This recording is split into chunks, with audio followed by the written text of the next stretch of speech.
Nexrad weather control. How it works. Turning natural storms into biblical floods.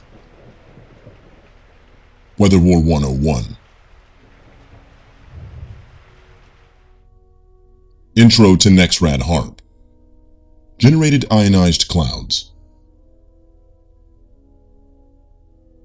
U.S. Patent 5041834 Abstract. This invention relates to generation of an artificial ionospheric mirror, AIM, or a plasma layer in the atmosphere. A tiltable artificial ionospheric mirror is created by a heater antenna controlled in phase and frequency. The heater antenna phase shift scans a beam to paint a plasma layer. Frequency is changed to refocus at continually higher altitudes to tilt the plasma layer. Detailed description.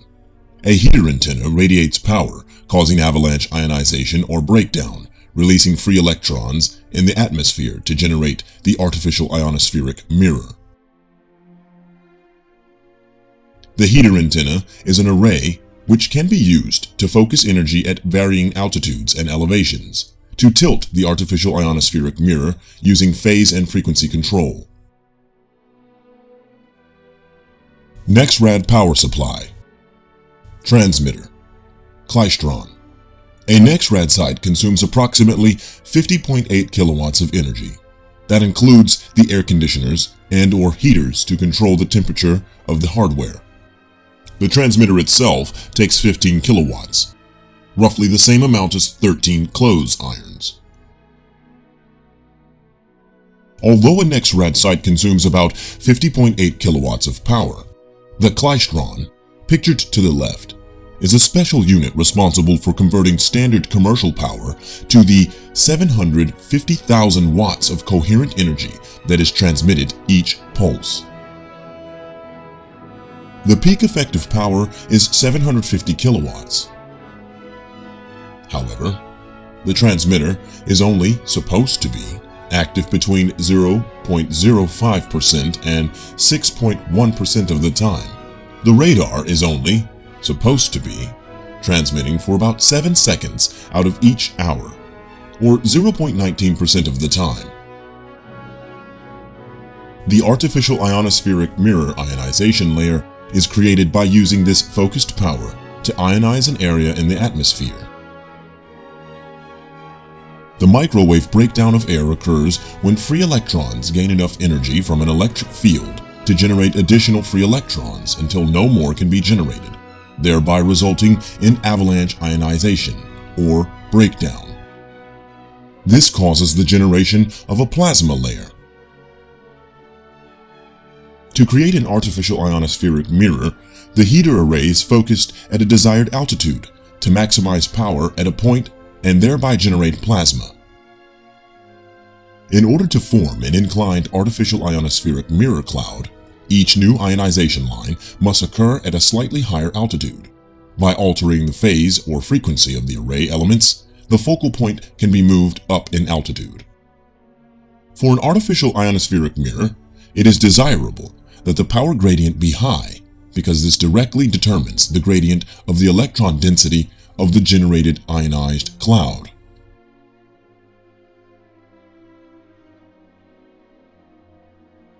Turning natural storms into biblical floods.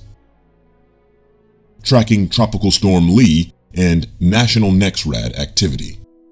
September 3, 2011 to September 6, 2011. Tropical Storm Lee reaches the coast of the United States.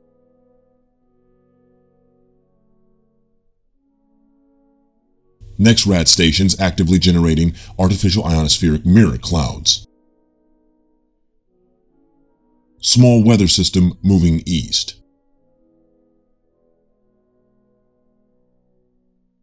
Outer band of Tropical Storm Lee begins to bunch up against the artificial ionospheric mirror clouds.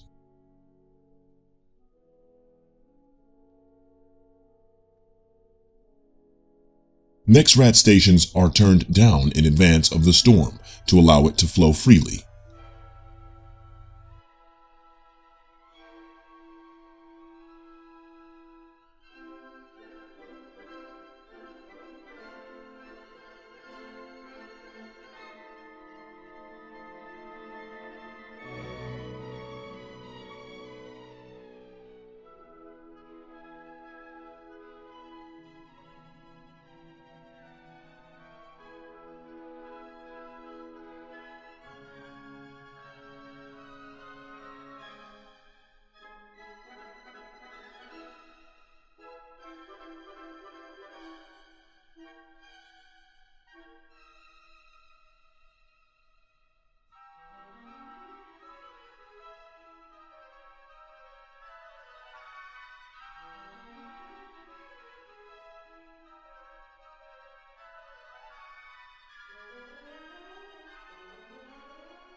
Almost all eastern Nexrad stations turn off before National Night Burst.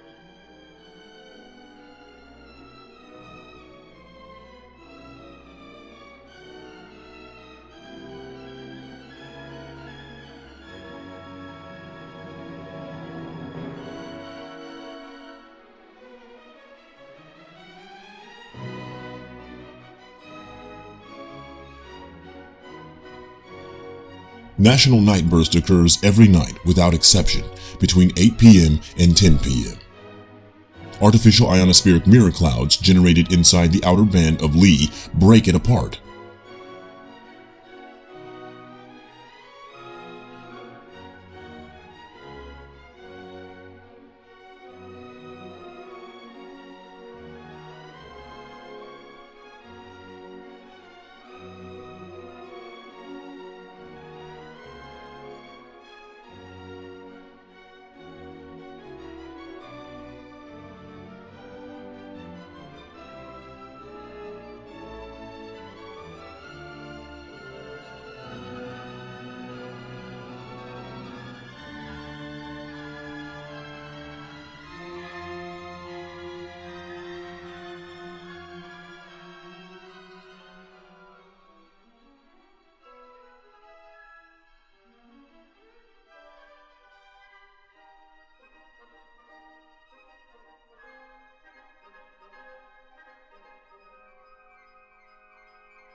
Generated plasma begins to combine with Tropical Storm Lee.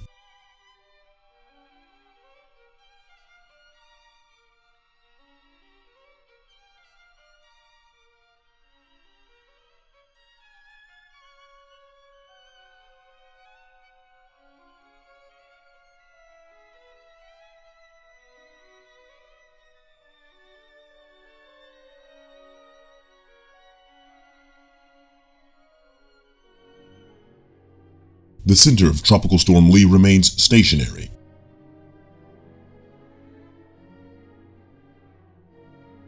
Tropical Storm Lee becomes the engine of the stream of precipitation running northeast.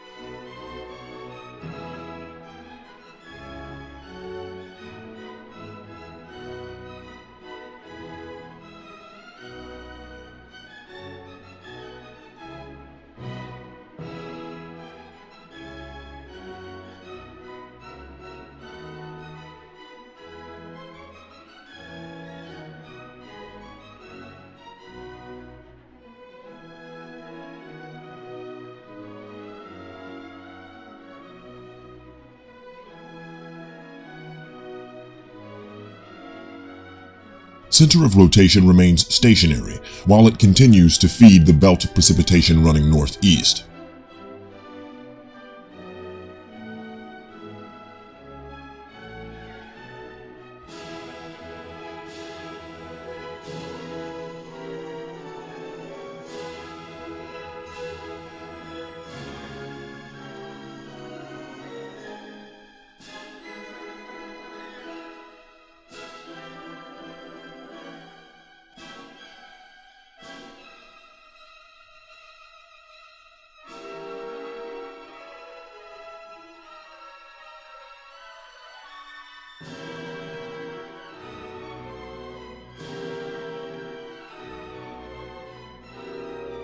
Nexrad stations to the east of the storm are turned off to allow the storm to flow.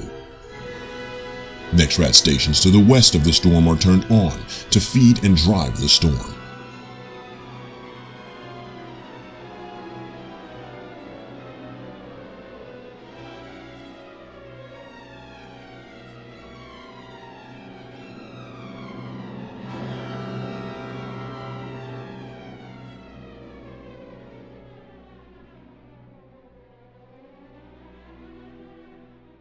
After 3 days, when the center rotation of Lee is thoroughly exhausted, the generating stations are turned right back on.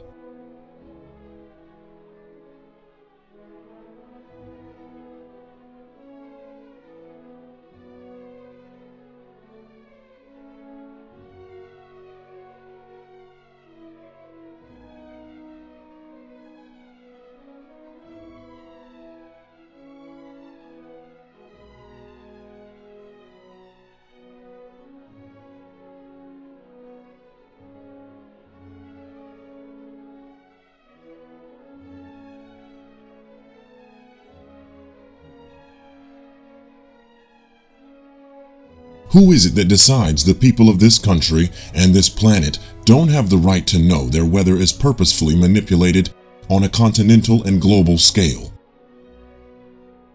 Who decides this massive and continuous operation is legal yet must be kept secret from the public?